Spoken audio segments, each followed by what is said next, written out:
പ്രിയമുള്ള എൻ്റെ വിദ്യാർത്ഥിനികളെ എല്ലാവരെയും ഞാൻ ഓൾ കേരള ഡിസ്റ്റൻസ് എഡ്യൂക്കേഷൻ എന്ന് പറയുന്ന നമ്മുടെ സ്ഥാപനത്തിൻ്റെ കീഴിലുള്ള ഓൺലൈൻ വീഡിയോ ക്ലാസ്സിലേക്ക് സ്വാഗതം ചെയ്യുകയാണ്. ഇന്ന് ഞാൻ നിങ്ങൾക്ക് മുമ്പിൽ പ്രസന്റ് ചെയ്യുന്നത് NASന്റെ SSLC വൊക്കേഷണൽ വിഷയമായ ബേസിക് കമ്പ്യൂട്ടിംഗ് കോഡ് നമ്പർ 608 ആണ്. അതിൻ്റെ 8ാമത്തെ ചാപ്റ്ററാണ് നിങ്ങളുടെ മുമ്പിൽ പ്രസന്റ് ചെയ്യുന്നത്. മെയിലിംഗ്, മെസ്സേജിംഗ്, സർവീസസ് എന്ന് പറയുന്ന ചാപ്റ്ററാണ് നിങ്ങളുടെ മുമ്പ് പ്രസന്റ് ചെയ്യുന്നത്. എൻ്റെ വീഡിയോ കേൾക്കുന്ന എല്ലാവരും ലൈക്ക് ചെയ്യുക, ഷെയർ ചെയ്യുക, കമൻറ്റ് ചെയ്യുക, സബ്സ്ക്രൈബ് ചെയ്യുക. ഓക്കെ, 10ാം ക്ലാസ്സിൽ നമുക്ക് ഒരു വൊക്കേഷണൽ വിഷയമായിട്ടാണ് ഈ പേപ്പർ കൊടുക്കുന്നത്. ഇത് നിർബന്ധമൊന്നുമില്ല, നിങ്ങൾക്ക് വേണമെങ്കിൽ കൊടുക്കാവുന്നതാണ്. മൊത്തം 10 ചാപ്റ്ററാണ് നമുക്ക് പഠിക്കാനുള്ളത്. ഇതിൽ നമുക്ക് 70 മാർക്ക് പ്രാക്ടിക്കലാണ്. അസൈൻമെൻറ്റ് ഈ സബ്ജക്റ്റിന് വരുന്നില്ല. വൊക്കേഷണൽ വിഷയത്തോടെ അസൈൻമെൻറ്റ് വരുന്നില്ല. ബാക്കി വരുന്ന 30 മാർക്ക് തിയറി പരീക്ഷയാണ്. അപ്പോൾ നമുക്ക് തിയറിക്ക് 30 മാർക്കുള്ളൂ.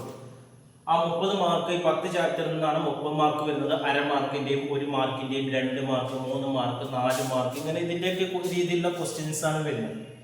മലയാളം മീഡിയം കൊടുത്തവർക്ക് മലയാളത്തിലും, ഇംഗ്ലീഷ് മീഡിയം കൊടുത്തവർക്ക് ഇംഗ്ലീഷിലുമാണ് ക്വസ്റ്റ്യൻസ് വരുന്നത്. ഇന്ന് നമ്മൾ ഗൈഡ് ഉപയോഗിച്ചിട്ടാണ് ക്ലാസ് എടുക്കുന്നത്. ഗൈഡ് ആവശ്യമുള്ള വിദ്യാർത്ഥികൾ കോൺടാക്ട് ചെയ്യാം. ഓക്കെ,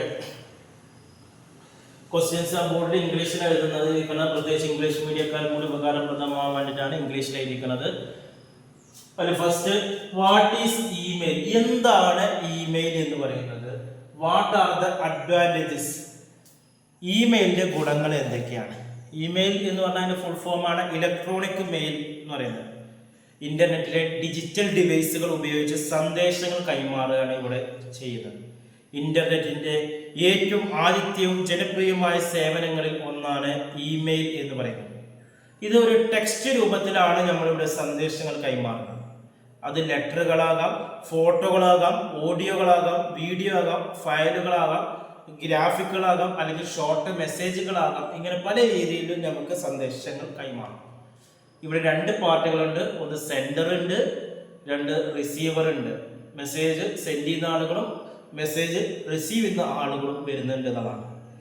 ഇമെയിലിന്റെ ഗുണങ്ങൾ എന്തൊക്കെയാണെന്നുള്ളതാണ് ഇതിൽ വരുന്നത്. മെയിലുകൾ എവിടെ നിന്നും എപ്പോൾ വേണമെങ്കിലും അയക്കാനും സ്വീകരിക്കാനും കഴിയുന്നതാണ്.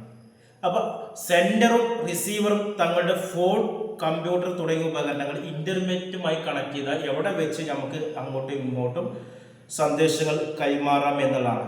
അപ്പോൾ അതിന് വേണ്ടിയിട്ട് സ്വന്തം പേരിൽ മെയിൽ അക്കൗണ്ട് തുടങ്ങണം, അത് ലോഗിൻ ചെയ്തിരിക്കണം എന്നുള്ളതാണ് ഇതിൻ്റെ നിർബന്ധം. പിന്നെ വളരെ സ്പീഡായിട്ട് നമുക്ക് കമ്മ്യൂണിക്കേഷൻ നടത്താവുന്നതാണ്. ചെറിയ സമയത്തിൻ്റെ ഉള്ളിൽ തന്നെ നമുക്ക് സന്ദേശങ്ങൾ കൈമാറാനും സ്വീകരിക്കാനും കഴിയുമെന്നുള്ളതാണ്. 3ാമത്തെ ഇമെയിലിൻ്റെ കൂടെ തന്നെ ഒരു സമയം ഒന്നിലധികം റിസീവർക്ക് സന്ദേശങ്ങൾ അയക്കാവുന്നതാണ്. 4 മെയിലുകൾക്കൊപ്പം ഒന്നിലധികം ഫയലുകൾ അറ്റാച്ച് ചെയ്യാൻ കഴിയുമെന്നുള്ളതാണ്. ഫയലുകൾ ഏത് തരത്തിലുള്ളതായാലും അയക്കാൻ കഴിയും. 5 മെയിലുകൾ സൗകര്യപ്രദമായ പ്രത്യേക ഫോൾഡറുകളിൽ നമുക്ക് ക്രമീകരിക്കാവുന്നതാണ് എന്നാണ് പറയുന്നത്. 2ാമത്തെ ചോദ്യം, what is an email address? എന്താണ് ഇമെയിൽ അഡ്രസ് എന്ന് പറഞ്ഞാൽ? ഇന്റർനെറ്റ് വഴി സന്ദേശങ്ങൾ സ്വീകരിക്കുവാനും അയക്കാനുമുള്ള ഒരു നിശ്ചിത വിലാസത്തെയാണ് എന്ന് പറയുന്നത് ഇമെയിൽ എന്ന് പറയുന്നത്. ഇമെയിൽ അഡ്രസ്സിന്റെ ഒരു ഘടന ഇപ്രകാരമാണ് എന്നുള്ളതാണ്. example@the_rate.com. ഉദാഹരണത്തിന് എക്സാമ്പിൾ എന്നത് ഉപഭോക്താവിന്റെ പേരും ജിമെയിൽ എന്നത് സേവനദാതാവാണ്. .com എന്നത് സേവനദാതാവിന്റെ ഡൊമൈൻ ആണ്. ഒരു വാണിജ്യ ഡൊമൈൻ നെയിം ആണെങ്കിൽ അത് വ്യത്യസ്ത @the_rate എന്നത് ഉപഭോക്തൃനാമമാണ്. ഇതെല്ലാം കൂടെ ഒരുമിച്ച് ചേർന്നാണ് ഇമെയിൽ അഡ്രസ് ആണ്. പിന്നെ 3ാമത്തെ questions, right the step to create an email account in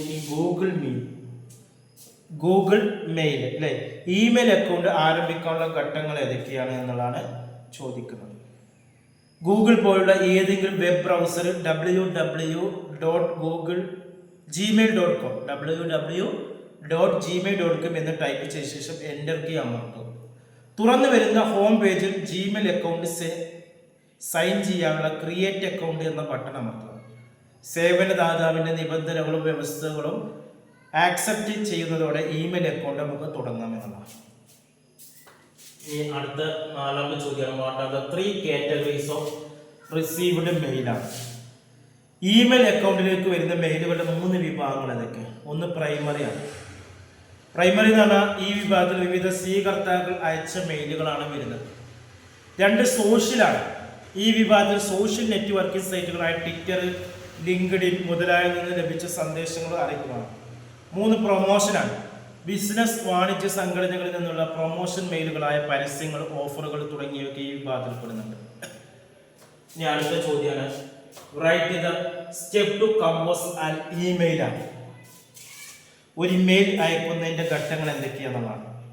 1 compose button click ചെയ്യുക.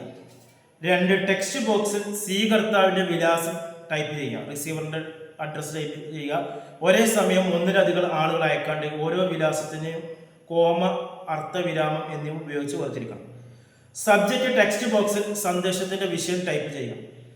സന്ദേശം അയക്കേണ്ട സ്ഥാനത്ത് അത് ടൈപ്പ് ചെയ്യുക. ഫോർമാറ്റിംഗ് ടൂൾ ബാറിലെ നിർദ്ദേശം അനുസരിച്ച് സന്ദേശം അയക്കുക. ഏതെങ്കിലും ഘട്ടത്തിൽ ഇപ്പോൾ നിലവിലെ സന്ദേശം അയക്കേണ്ടതില്ലെന്ന് തോന്നുകയാണെങ്കിൽ ഡിസ്കാർഡ് ഡ്രാഫ്റ്റ് ബട്ടൺ അമർത്താനാണ് പറയുന്നത്. സന്ദേശം പൂർത്തിയായി കഴിഞ്ഞാൽ സെൻഡ് ബട്ടൺ ക്ലിക്ക് ചെയ്യുക. സന്ദേശത്തിന്റെ ഒരു പകർപ്പ് മറ്റൊരാൾക്ക് അയക്കണമെങ്കിൽ അയക്കാം. മെയിലിന്റെ കാർബൺ കോപ്പിയാണ് അയക്കേണ്ടതെങ്കിൽ സ്വീകർത്താവിന്റെ മെയിൽ ID CC ബോക്സിൽ എഴുതുക. ബ്ലൈൻഡ് കാർബൺ കോപ്പിയാണ് അയക്കേണ്ടെങ്കിൽ സ്വീകർത്താവിന്റെ മെയിൽ ID BCC ബോക്സിലും ടൈപ്പ് ചെയ്യാനാണ് പറയുന്നത്. ഇനി 6ാമത്തെ ചോദ്യമാണ് how do you reply and forward email ആണ്. ഒരു ഇമെയിലിന് മറുപടി നൽകാനും ഫോർവേഡ് ചെയ്യാനും കഴിയുന്നത് എങ്ങനെയാണ്? ഒരു മെയിലിന് മറുപടി നൽകാനോ ഫോർവേഡ് ചെയ്യാനോ ഇൻബോക്സിൽ ക്ലിക്ക് ചെയ്ത് മെയിൽ ഓപ്പൺ ആക്കുക. ആവശ്യത്തിനനുസരിച്ച് റിപ്ലൈ ഫോർവേഡ് ബട്ടൺ ക്ലിക്ക് ചെയ്യുക. മറുപടി നൽകാനാണ് ശ്രമിക്കുന്നതെങ്കിൽ സ്വീകരിക്കുന്ന ആളുടെ മെയിൽ വിലാസം സ്വീകർത്താവിൻ്റെ ടെക്സ്റ്റ് ബോക്സിൽ സ്വയം ദൃശ്യമാണ്. അതുപോലെ തന്നെ ഒരു മെയിൽ ഫോർവേഡ് ചെയ്യുക എന്നാൽ അതേ മെയിൽ മറ്റൊരാൾക്കും അയക്കുക എന്നാണ്. മെയിൽ ഫോർവേഡ് ചെയ്യാനാണ് ഉദ്ദേശിക്കുന്നതെങ്കിൽ ഫോർവേഡ് ബട്ടൺ ക്ലിക്ക് ചെയ്യുക. പിന്നീട് സ്വീകരിക്കുന്ന ആളുടെ ഇമെയിൽ ID ടൈപ്പ് ചെയ്തതിന് ശേഷം സെൻഡ് ബട്ടൺ ക്ലിക്ക് ചെയ്യാനാണ് പറയുന്നത്. ഇനി അടുത്ത ചോദ്യം write the step to send an attachment how do you download. അതായത് ഒരു അറ്റാച്ച്മെന്റ് അയക്കാനുള്ള ഘട്ടങ്ങൾ ഏതൊക്കെയാണ്, അറ്റാച്ച്മെന്റ് എങ്ങനെ ഡൗൺലോഡ് ചെയ്യാം. അപ്പോൾ എങ്ങനെയൊക്കെയാണ് ഒരു അറ്റാച്ച്മെന്റ് അയക്കാം? ഇമെയിലിനോടൊപ്പം ഒരു അറ്റാച്ച്മെന്റ് അല്ലെങ്കിൽ ഒരേ മെയിലിൽ ഒന്നിലധികം ഫയലുകൾ അയക്കാം. ഒരു ഇമെയിലിനൊപ്പം ഒരു ഫയൽ അറ്റാച്ച് ചെയ്യാനുള്ള ഘട്ടങ്ങൾ താഴെ പറയുന്നുണ്ട്. 1 പുതിയ മെയിൽ സൃഷ്ടിക്കാനായി കമ്പോസ് ബട്ടണിൽ ക്ലിക്ക് ചെയ്യാം. 2 അനുവദിച്ചുള്ള ബോക്സുകളിൽ സ്വീകരിക്കുന്ന ആളുടെ മെയിൽ വിലാസം, വിഷയം, സന്ദേശം എന്നിവ ടൈപ്പ് ചെയ്യാം. 3 ഫയൽ അറ്റാച്ച് ചെയ്യുന്നതിനായി പേപ്പർ ക്ലിപ്പ് ഐക്കണിൽ ക്ലിക്ക് ചെയ്യാം. 4 ആവശ്യമുള്ള ഫയലിന് വേണ്ടി ബ്രൗസ് ചെയ്യുക. ഫയൽ തിരഞ്ഞെടുത്ത ശേഷം അതിൽ ക്ലിക്ക് ചെയ്ത് ഓപ്പൺ ചെയ്യുക. 5 സെൻഡ് ബട്ടൺ ക്ലിക്ക് ചെയ്യുക.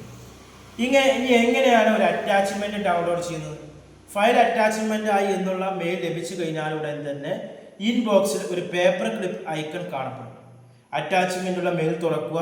അപ്പോൾ അറ്റാച്ച്മെന്റിന്റെ പ്രിവ്യൂ മെയിലിൽ കാണും. ശേഷം ഡൗൺലോഡ് ഐക്കൺ ക്ലിക്ക് ചെയ്യുക. ഡൗൺലോഡ് ചെയ്ത ഫയലുകൾ കമ്പ്യൂട്ടറിന്റെ ഡിഫോൾട്ട് ഫോൾഡറിൽ സേവ് ചെയ്യാനാണ് പറയുന്നത്.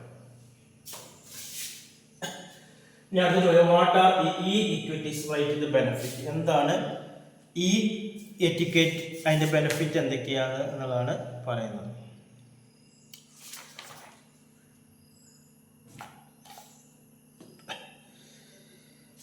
ഈ പെരുമാറ്റ രീതി, ഈ ഇറ്റിക്യൂട്ട്സ് എന്ന് പറഞ്ഞാൽ ഈ പെരുമാറ്റ രീതികളാണ്. ഇമെയിൽ ഉപയോഗിക്കുമ്പോൾ ഞാൻ പിന്തുടരേണ്ട പെരുമാറ്റ രീതികളാണ് ഈ എറ്റിക്യൂട്ട്സ് അല്ലെങ്കിൽ ഇമെയിൽ മര്യാദകൾ എന്ന് പറയുന്നത്.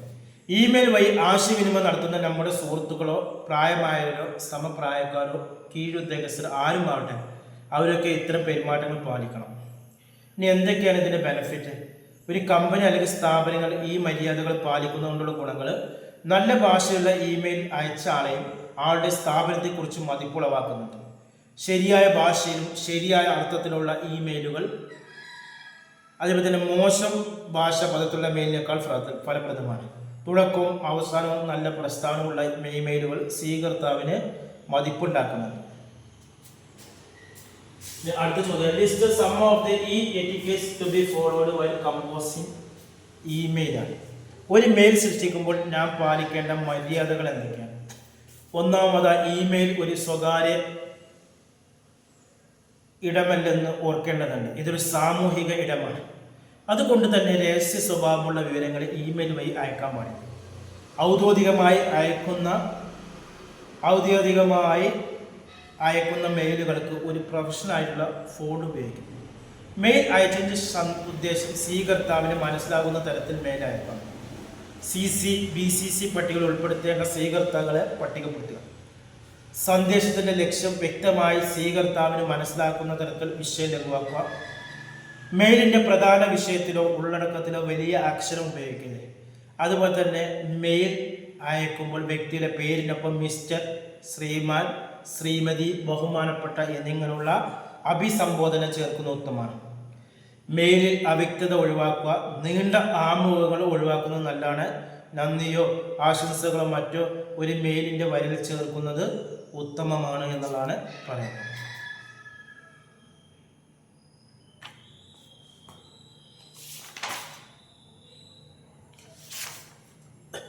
ഇമെയിലിനോടൊപ്പം ഒരു അറ്റാച്ച്മെന്റ് അയക്കുകയാണെങ്കിൽ അവയെ പ്രത്യേകം പരാമർശിക്കും. നിങ്ങളുടെ പ്രതികരണത്തിനായി കാത്തിരിക്കുന്നു, നിങ്ങളുടെ സഹകരണത്തിന് നന്ദി തുടങ്ങിയ വാക്യം ഉപയോഗിച്ച് ഇമെയിൽ അവസാനിക്കും. മെയിലിൻ്റെ അവസാന ഭാഗത്ത് സ്ഥാപനത്തിൻ്റെ പേര്, ഫോൺ നമ്പർ എന്നിവ കൊടുക്കാനാണ് പറയുന്നത്. അടുത്ത ചോദ്യം, list some of the etiquette to be followed while replying to an email ആണ്. മെയിലിന് മറുപടി നൽകുമ്പോൾ ശ്രദ്ധിക്കേണ്ട ഈ പെരുമാറ്റ രീതികൾ എന്തെല്ലാം? ഓരോ മെയിലിനും 24 മണിക്കൂറിനുള്ളിൽ മറുപടി നൽകുകയും അവ അംഗീകരിക്കുകയും ചെയ്യുക. അനാവശ്യമായ ഇമെയിലുകൾക്കും വഞ്ചനകൾക്കും സാധ്യമുള്ള ഇമെയിലുകൾക്കും മറുപടി നൽകാതിരിക്കുക. മെയിലിലെ ഓരോ ചോദ്യങ്ങൾക്കും വളരെ കൃത്യതയോടുകൂടി മറുപടി നൽകുക. അറ്റാച്ച്മെന്റ് ചെയ്ത ഫയലുകൾ ഡൗൺലോഡ് ചെയ്യുന്നതിന് മുമ്പ് സ്കാൻ ചെയ്യുക. എല്ലാവർക്കും മറുപടി ഓപ്ഷൻ എന്നത് അമിതമായി ഉപയോഗിക്കരുത്. അടുത്ത ചോദ്യം, എക്സ്പ്ലെയിൻ മെസ്സേജിംഗ് സർവീസ്. എന്താണ് മെസ്സേജിംഗ് സർവീസ്? സന്ദേശമയക്കൽ സേവനം എന്നാണ് എന്താ? ഇന്റർനെറ്റ് കണക്ഷനുള്ള ഏത് ഉപകരണത്തിലൂടെയും സന്ദേശങ്ങൾ അയക്കാനും സ്വീകരിക്കാനും കഴിയുന്ന ഒന്നാണ് മെസ്സേജിംഗ് സേവനം. ഇന്റർനെറ്റിലൂടെ തത്സമയം സന്ദേശങ്ങൾ കൈമാറുന്ന ഒരു ഓൺലൈൻ ചാറ്റാണിത്. അതുകൊണ്ട് തന്നെ ഇത്തരത്തിലുള്ള സന്ദേശം അയക്കുന്നതിനെ നമുക്ക് ഇൻസ്റ്റന്റ് മെസ്സേജിംഗ് എന്ന് വിളിക്കാം. ഏതെങ്കിലും ഒരു സോഫ്റ്റ്വെയർ അല്ലെങ്കിൽ മെസ്സഞ്ചർ പ്രോഗ്രാം വഴി ഇവ ഉപയോഗിക്കും. സന്ദേശം അയക്കുന്ന ആളും അവ സ്വീകരിക്കുന്ന ആളും തമ്മിൽ പരസ്പരം അറിയാം എന്നാണ് ഈ സേവനത്തിന്റെ പ്രത്യേകത. അടുത്തത്, വാട്ട് ഈസ് സ്കൈപ്പ്? എന്താണ് സ്കൈപ്പ്? 2003 തത്സമയ സന്ദേശത്തിന് ആരംഭിച്ച ഇന്റർനെറ്റ് സേവനങ്ങളിൽ ഒന്നാണ് സ്കൈപ്പ്. ഇന്റർനെറ്റ് കണക്ഷനുള്ള ഏതെങ്കിലും 2 ഡിജിറ്റൽ ഉപകരണങ്ങൾക്കിടയിൽ ഇത് സാധാരണയായി ഉപയോഗിക്കുന്നു. കൂടാതെ ഉപഭോക്താക്കൾക്ക് ടെക്സ്റ്റ്, ചിത്രങ്ങൾ, ഓഡിയോ, വീഡിയോ തുടങ്ങിയ ഡിജിറ്റൽ ഡോക്യുമെന്റുകൾ കൈമാറാനും ഇവ സഹായിക്കുന്നു. സ്കൈപ്പിന്റെ വീഡിയോ കോൺഫറൻസിംഗ് സവിശേഷത വളരെ അധിക ശ്രദ്ധ ആകർഷിക്കുന്ന ഒന്നാണ്. വിൻഡോസ്, ആൻഡ്രോയിഡ്, മാക്സ്, ലിനക്സ് പോലുള്ള ഓപ്പറേറ്റിംഗ് സിസ്റ്റങ്ങൾക്കും ഈ സേവനം ലഭ്യമാണ്. അടുത്ത, write and note on Facebook messenger. എന്താണ് ഈ പെരുമാറ്റ രീതി? എന്താണ് ഫേസ്ബുക്ക് മെസ്സഞ്ചർ എന്ന് പറഞ്ഞാൽ? 2011 ഫേസ്ബുക്ക് ആരംഭിച്ച ഒരു തത്സമയ സന്ദേശമയക്കൽ സേവനമാണ് മെസ്സഞ്ചർ എന്നറിയപ്പെടുന്ന ഫേസ്ബുക്ക് മെസ്സഞ്ചർ. ഇവ മൊബൈൽ, ഡെസ്ക്ടോപ്പ് ഉപഭോക്താക്കൾക്ക് ഉപയോഗിക്കാനും ഉപഭോക്താക്കൾക്ക് സന്ദേശങ്ങൾ അയക്കാനും ചിത്രങ്ങൾ കൈമാറാനും ഓഡിയോ, വീഡിയോ കോളുകൾക്കും എല്ലാം ഇവയെ പ്രയോജനപ്പെടുത്താം.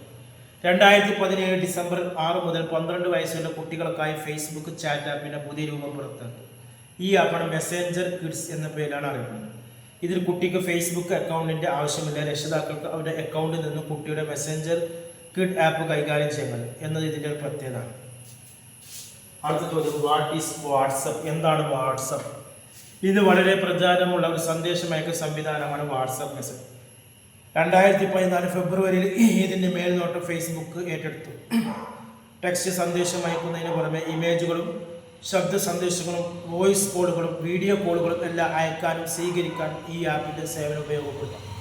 2015 ജനുവരി പുറത്തിറക്കിയ കമ്പ്യൂട്ടർ പതിപ്പ് വാട്സപ്പ് ആപ്പ് വെബ് എന്ന പേരിൽ അറിയപ്പെടുന്നു. Define an app.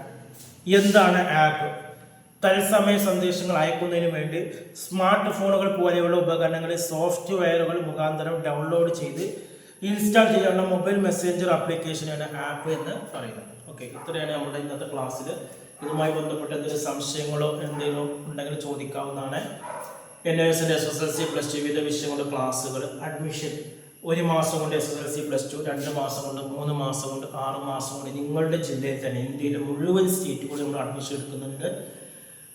ആഴ്ചയിൽ 6 ദിവസത്തെ ഓൺലൈൻ ക്ലാസ് ഉണ്ട്. അഡ്മിഷൻ എടുക്കുന്ന എല്ലാവർക്കും ഗൈഡുകൾ, അസൈൻമെൻറ്റുകൾ ഫ്രീ ആയി നൽകുന്നുണ്ട്. വിദേശ രാജ്യങ്ങളിലുള്ളവർക്ക് ലീവിന് നാട്ടിൽ വരുമ്പോൾ പരീക്ഷ എഴുതാനുള്ള അറേഞ്ച്മെൻറ്റുകൾ നമ്മൾ ചെയ്ത് കൊടുക്കുന്നുണ്ട്. ഇനി ഓൺലൈനായി +2 SSLC എഴുതാൻ താല്പര്യമുള്ളവർക്ക് ബോസ് എഡ്യൂക്കേഷൻ്റെ കീഴിൽ +2 SSLC നൽകുന്നുണ്ട്. വിവിധ യൂണിവേഴ്സിറ്റികളുടെ ഡിഗ്രി PG അഡ്മിഷന് നമ്മുടെ സ്ഥാപനത്തിന് കീഴിൽ നൽകുന്നുണ്ട്. കൂടുതൽ വിവരങ്ങൾക്ക് അഡ്മിഷന് കോൺടാക്ട് ചെയ്യുന്ന നമ്പർ 9037114679. Okay, thank you.